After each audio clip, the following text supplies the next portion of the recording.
कहानी का पूरा आनंद लेने के लिए कहानी के पिछले सभी भागों को ज़रूर देखें। उसका लिंक मैं आपको डिस्क्रिप्शन बॉक्स में दे दूँगी और साथ में कमेंट बॉक्स में पिन भी कर दूँगी, तो आप वहाँ से भी जाकर देख सकते हैं। सानवी जब स्टेशन पर उतरी तो अपने सामने खड़े शख्स को देखकर वो हैरान हो गई। डॉक्टर साहब, आप यहाँ? व्योम को देखते ही उसने सवाल किया। मैडम, ये मेरा ही शहर है, तो कहीं भी कभी भी हो सकता हूँ। आपसे ये सवाल करना चाहिए मुझे कि आप यहाँ कैसे? उसने मुस्कुराते हुए ही सवाल किया।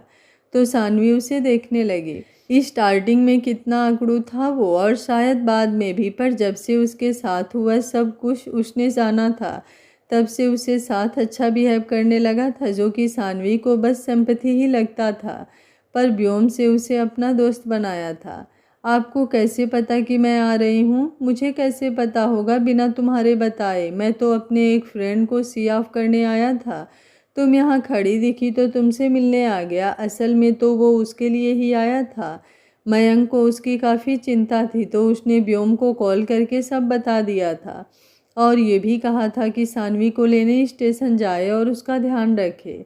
ओह हाँ, और बताओ कानपुर में कैसे? और आने वाली हो? बताया भी नहीं। हम दोनों तो दोस्त हैं ना? व्योम ने अनजान बनते हुए पूछा। जरूरी नहीं लगा बताना, उसने सुनी आंखों से कहा, तो व्योम उसे ही देखने लगा। आज उसने पहले जैसे कपड़े पहने, ब्लैक जींस और येलो कुर्ती, पर बातों में पहले जैसी खनक नहीं थी। अच्छा बताओ कहाँ जाना है? मैं भी निकल ही रहा हूँ, तो ड्रॉप कर देता हूँ, वो वापस से बोल पड़ा। नो थैंक्स, आप परेशान मत होइए, मैं चली जाऊंगी, उसने सूटकेस को हल्के से आगे बढ़ाते हुए कहा। गाड़ी उधर है, मैं लेकर आया, जब तक तुम यहीं वेट करो, व्योम ने कहा, और बिना उसकी कुछ सुने उस तरफ बढ़ गया। नहीं ख़त्म हो सकता एटीट्यूड? बिल्कुल भी। कुछ दिनों के लिए लगा था चेंजेस है, पर अभी भी बिल्कुल वैसा ही है। कितना परेशान किया था मैंने इन्हें घर पर, सोचते हुए जाने का। वो हंस पड़ी। व्योम जो गाड़ी लेकर आ चुका था, उसे इतने दिनों बाद खुलकर हंसते देखा, मुस्कुराया और उसका ध्यान अपनी तरफ करने के लिए हॉर्न मारा। सानवी जानती थी कि व्योम अपनी जिद पर आ चुका है और उसे लिए बिना जाएगा नहीं, तो आकर ड्राइविंग सीट के बगल में बैठ गई। व्योम ने उसका सामान डिग्गी में डाला और आके ड्राइविंग सीट पर बैठा। व्योम बोला, कहाँ जाना है? एड्रेस? नेहरू कॉलोनी, उसने कहा, तो व्योम ने एक नज़र उस पर डाली और गाड़ी स्टार्ट कर दी। अपने ससुराल जा रही हो? रोनित के घर, उसने व्योम के पूछने से पहले ही कहा, और अपना सीट से टिकाकर आंखें बंद कर ली। जाने क्या चाहती हो तुम? पर समझ नहीं आ रहा कि इतना कुछ होने के बाद भी वहाँ जाने की क्या वजह है। एक दिन में डाइवोर्स फाइनल करा देता मैं, अगर तुमने दोस्ती के नाते ही बोला होता तो, व्योम ने मन ही मन कहा। करीब आधे घंटे बाद गाड़ी रुकी, तो उसने अपनी आंखें खोल विंडो से बाहर देखा। 3 मंजिला इमारत के सामने वो रुकी थी। यही था रोनित का घर और उसका ससुराल। वो गेट खोलने को हुई कि व्योम ने उसकी हथेली पकड़ ली। सानवी ने उसकी तरफ देखा। बहुत बड़ा फैसला लिया है तुमने, और सच कहूँ तो मुझे बहुत अच्छा लगा ये देखकर, पर ये इतना आसान भी नहीं। ये इंसान नहीं, भेड़िए हैं। इन्होंने जैसा बर्ताव किया है अब तक, वो सब भूल जाओ, और याद ये रखो कि अब इनके एक एक शब्द का मुंहतोड़ जवाब देना है तुम्हें। तुम अकेली नहीं हो, तुम्हारा परिवार तुम्हारे साथ है, और मैं भी। थोड़ा सा भी कुछ अलग लगे या ये लोग कुछ ज़्यादा परेशान करे तो तुरंत कॉल करना, मैं हर वक्त साथ हूँ। बस इतना सोच लो कि कैसे भी करके तुम्हें ये लड़ाई जीतनी है। अपनी ज़िंदगी का ये इम्तिहान पास करना है। जो हुआ है सबका बदला लेना है, बिना डरे। व्योम ने उसकी हथेली कसकर थामते हुए कहा, तो सानवी, जिसके चेहरे पर घबराहट आ गई थी, उसे कुछ अच्छा लगा और एक नई ऊर्जा मिली। सानवी ने अभी चौखट पर कदम रखा ही था कि कुणाल, जो कि हाल में ही सबके साथ बैठा चाय पी रहा था, कदमों की आहट से उस तरफ देखा। वो उसके चेहरे पर व्यंग भरी मुस्कुराहट आ गई। तो अपनी अकड़ और घमंड छोड़कर वापस आ ही गई भाभी जी? कहा था ना मैंने आप सबसे, ये खुद वापस आएगी। अरे कौन रखेगा ऐसी किसी लड़की को अपने घर पर, जिसका पति उसे छोड़ दे? ये समाज ही जीने नहीं देता, उसने कहा, तो सबने उस तरफ देखा। रोनित की माँ भी कुणाल की बात पर मुस्कुराई। छोड़ा तुम्हारे भाई ने नहीं, मैंने उसे था, और यहाँ बस कोर्ट के आदेश की वजह से आई हूँ मैं, तुम सबसे बहस करने नहीं, कहते हुए उसने घर के अंदर कदम रखा। उसके एक हाथ में उसका बैग था। घर के अंदर कदम रखते ही उसे पिछला सब कुछ याद आने लगा था और ना चाहते हुए भी आंखों में नमी अपनी जगह बना चुकी थी। ये कोट वोट का चक्कर तुम लोगों ने ही पाल लिया, वरना मैं तो शादी ही कराती सीधे अपने रोनित का। बाकी किसी से मुझे क्या ही मतलब है। और इस लड़की को तो अपने घर में कदम तक ना रखने दो। फिर कैसे ये यहाँ आई? हमें जेल तक भिजवा दिया था इसकी उस 2 टके भाई ने, और अब ये महारानी यहाँ आ गई। रोनित की माँ बोली। सानवी, तुम्हारा फ़ोन। पीछे से आवाज़ आई तो सबने उस तरफ देखा। व्योम था जिसके हाथ में सानवी का फ़ोन था। वहीं व्योम को देखते ही कुणाल की आंखें कुछ सिकुड़ी। ये तुम्हारा आशिक कांच भी साथ ही घूमता है, जिसकी वजह से इतना कुछ हुआ था। पहले मुझे चीट किया था और फिर मेरे भाई से शादी होने के बाद उसे भी। ओह, अब समझ में आया कि क्यों भागी थी तुम यहाँ से। आखिर ये जो चाहिए था तुम्हें। इसके आगे सानवी से बर्दाश्त नहीं हुआ। उसने एक ज़ोरदार थप्पड़ उसके गाल पर जड़ दिया था। वो गुस्से से काँप रही थी। इतना सब कुछ सुनकर बात उसके चरित्र की थी। आज फिर कुणाल ने उसके ऊपर सवाल उठाया था जो उससे बिल्कुल भी बर्दाश्त नहीं हुआ। सानवी अंदर अपने रूम से आता रोनित बोला। तुम लोग। व्योम कुछ कहने को हुआ कि उससे पहले ही सानवी ने उसके सामने हाथ जोड़ लिए। प्लीज़ आप जाइए अभी के लिए। सानवी, तुम प्लीज़, उसने रिक्वेस्ट की। वो अपने साथ साथ व्योम के लिए गलत नहीं सुन सकती थी। उसने कितनी मदद की थी उसकी। व्योम ने हाँ में सिर हिलाया और वहाँ से चला गया। तुम्हारी इतनी हिम्मत कि तुमने हमारे ही बेटे पर हाथ उठाया, रोनित के पापा तेज आवाज़ में बोले।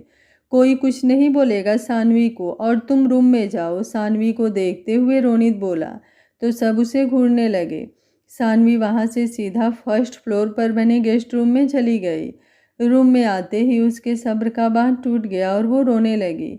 वो वॉशरूम में गई और थोड़ी देर बाद फ्रेश होकर बाहर आई तो देखा बेड पर रोनित बैठा था। जरूर तुम्हारा बाकी रह गया होगा कुछ। तुम भी अपने मन की भड़ास निकाल लो। मैं आ गई, यही चाहते थे ना तुम? उसने कहा तो रोनित उठकर खड़ा हुआ। कुणाल ने जो कहा उसके लिए सॉरी, वो हल्के से बोला तो सानवी व्यंग से मुस्कुराई और अपने हाथ में लिया टॉवल बालकनी में डालने लगी।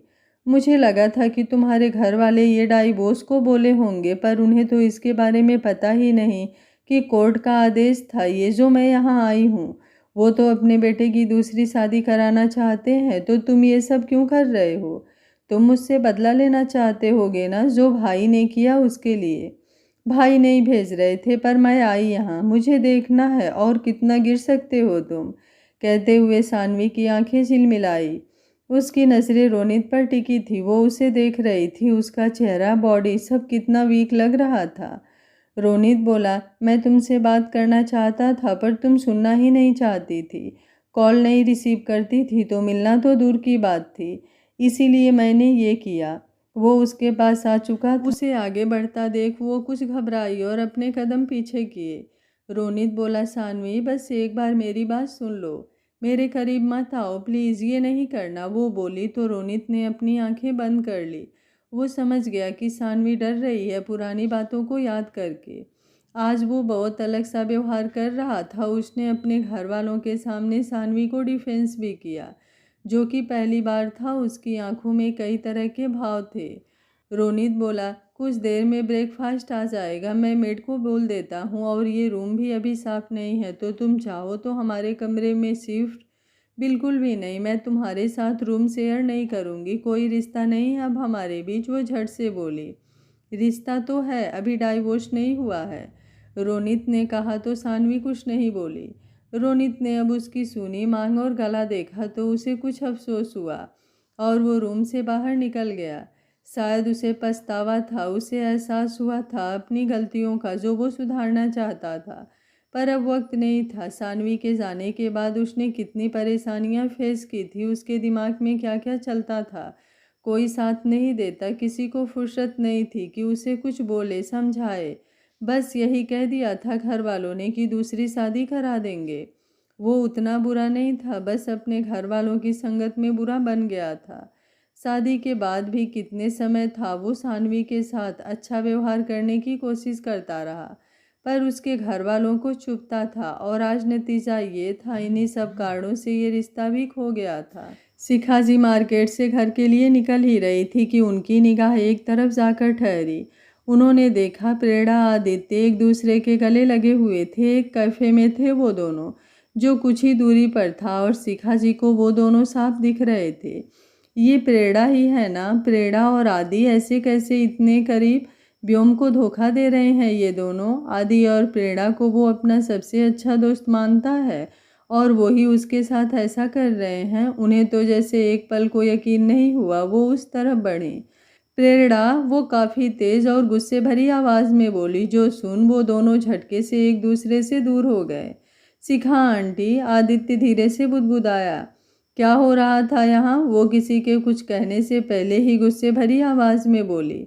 आंटी, वो हम आप गलत, मैं और आदि। प्रेरणा तो घबराहट में कुछ बोल ही नहीं पा रही थी। आदित्य ने उसका हाथ थाम लिया, जो देखते ही शिखा जी की आंखें कुछ हैरानी से फैली। आदि, तुम भी? मुझे ये उम्मीद नहीं थी तुम दोनों से कि सबसे छुप कर ऐसे तुम दोनों हमें अंधेरे में रखोगे। व्योम कितना मानता है तुम दोनों को, और तुम ही उसके साथ ऐसा। उन्हें यकीन नहीं हो रहा था अभी तक। उन्हें आदित्य और प्रेरणा के बारे में कुछ नहीं पता था। ये बात, उनका ऐसा रिएक्शन देखते ही आदित्य समझ चुका था। आंटी प्लीज़, कुछ भी सोचने से पहले एक बार आप पूरी बात सुन लीजिए, आदित्य ने कहा। आंटी, मैं आपको, प्रेरणा ने जैसे ही कहा, शिखा जी ने एक थप्पड़ उसे लगा दिया। शिखा आंटी, आदि कुछ तेज आवाज़ में बोला। वो कुछ कहता उससे पहले ही प्रेरणा ने उसकी कलाई पकड़ इनकार में सिर हिलाया। उसकी आंखें आंसुओं से भीग चुकी थी और शिखा जी बिना एक मिनट वहाँ रुके जा चुकी थी। प्रेरणा, तुमने मुझे रोका क्यों? और आंटी, वो ऐसा कैसे हाथ उठा सकती हैं तुम पर? वो नाराज़गी से बोला। आदि, उनका रिएक्ट करना जायज़ है। वो ऐसे हमें देखकर क्या सोच रही होंगी, क्या बीत रही होगी उनके दिल पर, हम नहीं समझ सकते। उन्हें बस वी की लाइफ में खुशियाँ चाहिए थी और हमारी वजह से वो भी नहीं मिली। मैंने आंटी से वादा किया था कि मैं वो रिश्ता पूरे दिल से निभाऊंगी, बी का साथ दूंगी। पर, कहते हुए वो भरी आंखों से उसे देखने लगी तो आदित्य ने उसे अपने सीने से लगा लिया। आई एम सॉरी, सब मेरी वजह से हुआ है। ना मैं तुम्हें छोड़कर जाता, ना ही इतना कुछ होता। मैं व्योम से बात करता हूँ, वो आंटी को संभाल लेगा और हम भी उनसे बात करेंगे। तुम देखना, व्योम के लिए भी कोई बहुत खास बनाई होगी जो उसकी लाइफ में प्यार के रंग भर देगी। वो उसके सिर पर हाथ फेरता हुआ बोला। इधर सानवी दोपहर में खाने के लिए नीचे आई तो देखा एक मेड डाइनिंग टेबल पर खाना लगा रही थी। वो अपनी जगह पर ही खड़ी हो गई। उसे याद आया कैसे जब वो शादी करके आई थी तो सबके इतने नखरे हुआ करते थे और उन्होंने मेड भी हटा दी थी, ये कहकर कि इतने लोग हैं, काम हो जाएगा, जबकि सब कुछ अकेले उसे ही करना पड़ता था। और उसके जाते ही वापस से मेड आ चुकी थी। भूख ज़्यादा लगी थी उसे। जब से वो आई उसने कुछ नहीं खाया था। रात में भी रोनित ने खाना भिजवाया था पर उसका बिल्कुल भी मन नहीं हुआ था खाने का, तो नहीं खाई थी कुछ भी। सानवी, आओ इधर। उधर क्यों खड़ी हो? रोनित ने कहा तो सब उसकी तरफ देखने लगे। तुझसे नहीं खाया जा रहा क्या उसके बिना? उसकी माँ अपनी मुँह टेढ़ा करते हुए बोली तो रोनित उन्हें देखने लगा। फिर अपना सिर हिलाते हुए उसने सानवी की तरफ देखा। वो टेबल पर आई ही थी कि उसकी सास बोल पड़ी। रागिनी, जो भी खाना बचा है तुम खा लेना, बाकी घर के सदस्यों के अलावा किसी के लिए नहीं बना। ये कोई आश्रम नहीं है कि कोई भी मुंह उठाकर आ जाए। उनकी बात पर जहाँ कुणाल ने मुस्कुराते हुए सानवी को देखा था, वहीं खाते हुए रोनित के हाथ रुके।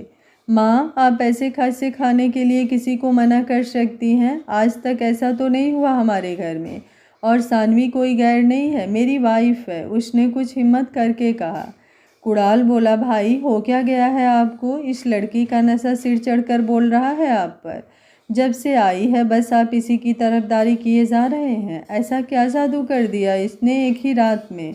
बस, वो गुस्से से चीखा और कुणाल की कॉलर पकड़ ली। बहुत बोल लिया तूने और बहुत सुन लिया मैंने। आप सब जिम्मेदार हैं आज इन सब के लिए, और सबसे ज़्यादा तो तू।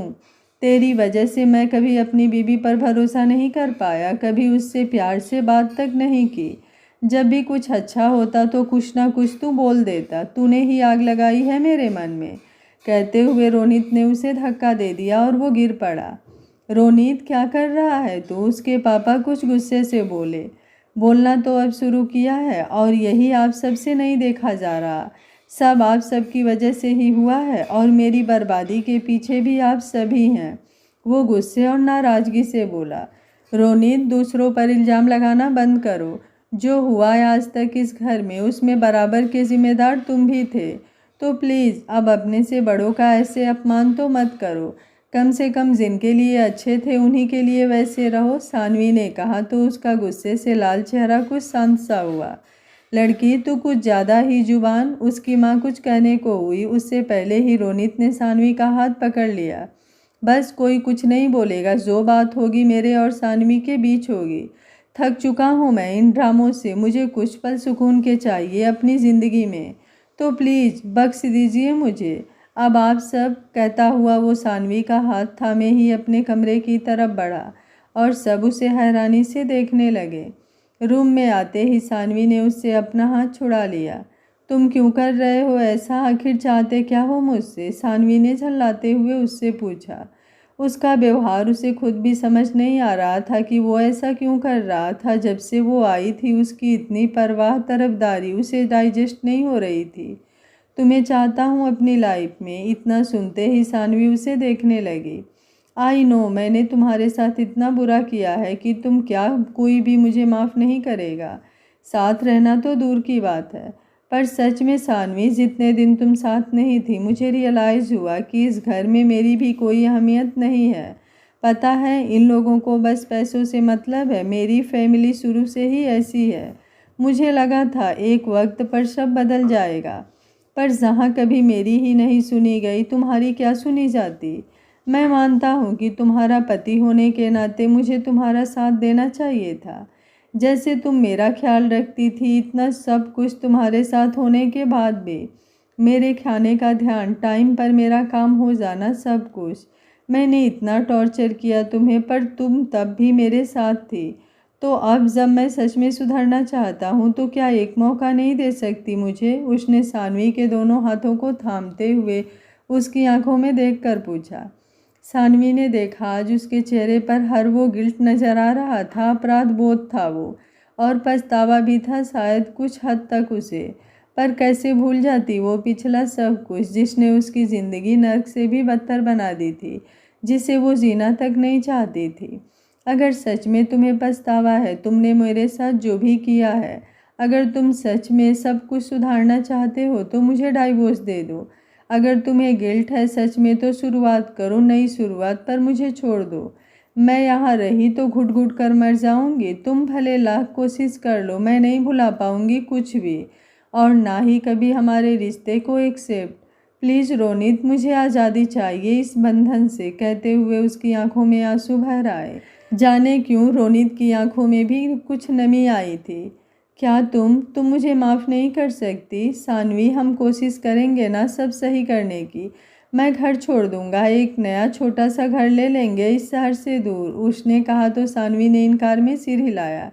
तुमने एक बार मेरी साइड ली, देखा ना कैसे कलंक लगाए वो सब हमारे रिश्ते पर, जबकि हम तो नाम के ही सही पति पत्नी हैं। मुझे नहीं परवाह होती कभी समाज की, लेकिन घर की है। रोनित, कैसे भी हो वो तुम्हारे माँ बाप है, जन्म दिया है उन्होंने तुम्हें। तुम उन्हें बदलने की कोशिश करो, ना कि उनका साथ छोड़ने की। अगर फिर भी कुछ नहीं बदलता है तो तुम भी आगे बढ़ो अपनी ज़िंदगी में, पर हम कभी साथ नहीं होंगे।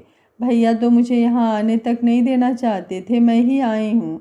तुम डाइवोर्स दे दो, मैं हमेशा के लिए दूर हो जाऊँगी। इस रिश्ते का अंत ही एक नई उड़ान देगा। शायद हमारा कभी मेल ही नहीं था। वो बोली तो रोनित की पकड़ ढीली हो गई। अगर यही मेरी सज़ा है तो यही ठीक है, वो भरे गले से बोला। मैं कोशिश करूँगा कि जल्द से जल्द तुम आज़ाद हो सको। उसने वापस से कहा तो सानवी ने अपने हाथ उसकी तरफ बढ़ाए और उसकी आंखें साफ करने लगी जिसमें आंसू आए थे। रोनित गिल्ट से दबा जा रहा था। वो ही था जिसने सानवी को इतना रुलाया था और कभी उसके आंसुओं की कद्र नहीं की, और आज सानवी ही उसके आंसू साफ कर रही है।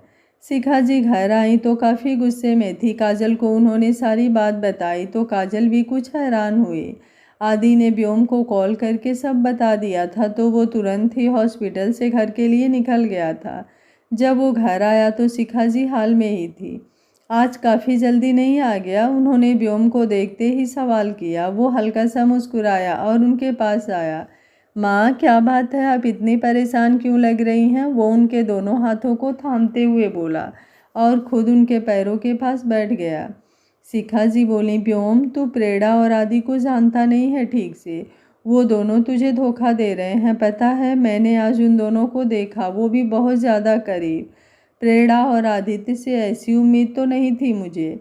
माँ रिलैक्स, आप टेंशन मत लीजिए, मुझे सब पता है दोनों के बारे में। वो दोनों प्यार करते हैं एक दूसरे से। व्योम का इतना कहना था कि शिखा जी ने उसका हाथ झटक दिया। वहीं काजल को भी काफ़ी हैरानी हुई।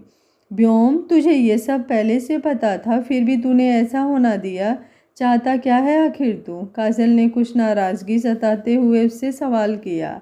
माँ दी, आप दोनों प्लीज़ पहले तो शांत होकर मेरी बात सुनिए। उसने सब कुछ उन्हें बता दिया। अब आप ही बताइए, मैं क्या करूं? दो प्यार करने वालों को अलग कैसे कर दूं? और वैसे भी अगर ऐसा हुआ तो हम तीनों में से कोई भी खुश नहीं रह पाएगा। वो उन्हें समझाते हुए बोला। सामर्थ्य बेटा, देख रहे हैं आप इसकी समझदारी? इसे पूरी दुनिया की पड़ी है, बस अपनी माँ को छोड़कर। सबकी तकलीफ, सबकी इज्जत दिखाई देती है, बस खुद को छोड़कर। सगाई हुई है इसकी उस लड़की के साथ, और ये इसे कोई फर्क ही नहीं पड़ता। शिखा जी अब सामर्थ्य की तरफ मुखातिब होते हुए बोली। तो व्योम ने सिर झुका लिया। उसे पता था कि शिखा जी सब कुछ जानने के बाद कैसे रिएक्ट कर सकती हैं। माँ, आप परेशान मत होइए, मैं बात करता हूँ व्योम से, इसमें इनकी भी गलती है। इन्हें सोचना चाहिए था परिवार की इज्जत के बारे में। लेकिन ऐसी लड़की को आप बहू बनाकर भी क्या करेंगी जो आपके बेटे को दिल से ना अपना सके, और ना ही आपका बेटा उसे।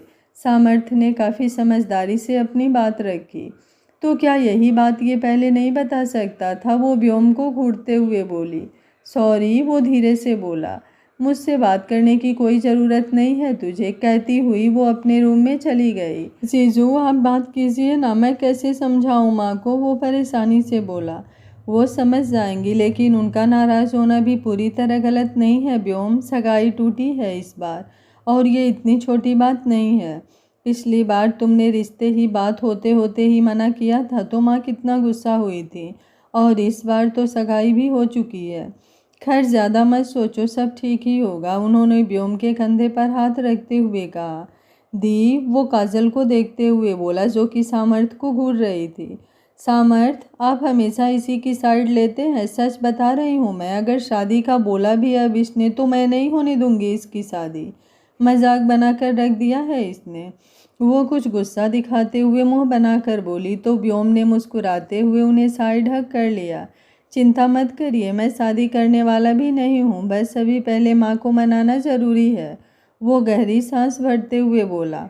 कोमल बुटीक से वापस आई थी। शाम के 6 बज रहे थे। मयंक ने एक मेड रख ली थी जिससे घर के कामों में मदद हो जाती थी, और कोमल भी बेफिक्र होकर अपने काम पर ध्यान दे सकती थी। वो चेंज करके आई और ड्रेसिंग टेबल की तरफ जा ही रही थी कि किसी ने उसे अचानक से ही अपने बाहों में भर लिया। आप ना सच में किस दिन हार्ट अटैक दिला ही देंगे मुझे? मयंक का स्पर्श महसूस होते ही वो उसकी तरफ पलटते हुए बोली। सच्ची में? मयंक ने उसकी नोज पर टेप करते हुए पूछा। उसने एक हाथ कोमल की कमर में लपेटते हुए उसे बिल्कुल करीब कर लिया था। उसकी आंखों में शरारत साफ नजर आ रही थी। मयंक जी, क्या कर रहे हैं? हटिए और फ्रेश हो जाइए जाकर। मैं आपके लिए पानी लाती हूँ। वो उसका हाथ अपनी कमर से हटाने की कोशिश करती हुई बोली। मयंक ने अब उसे एकदम खुद से सटा लिया, जिससे कोमल का सिर उसके सीने से आ लगा। हेल्प करो मेरी, उसने धीमे से कहा, तो कोमल उसका चेहरा देखने लगी। कुछ ज़्यादा ही रोमांस नहीं सूझ रहा आपको पतिदेव? क्या खाकर निकले थे आज ऑफिस से?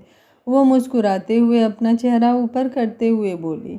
वहाँ तो कुछ भी नहीं खाया था, पर अभी मन है कुछ खाने का, उसने रुमानियत से कहा। तो कोमल के चेहरे पर हया उतर आई। पहले नहीं आता था प्यार? इतना दिन तक नाराज रहे, तब तो एक भी बार प्यार से बात तक नहीं किया आपने। अचानक ही वो बोल पड़ी। तो मयंक उसे देखने लगा। सच्ची बताऊं तो नाराज़गी ज़्यादा थी, पर इतनी भी नहीं कि तुमसे दूर रह सकूं। दूर होने का ख्याल भी बेचैन कर देता था मुझे।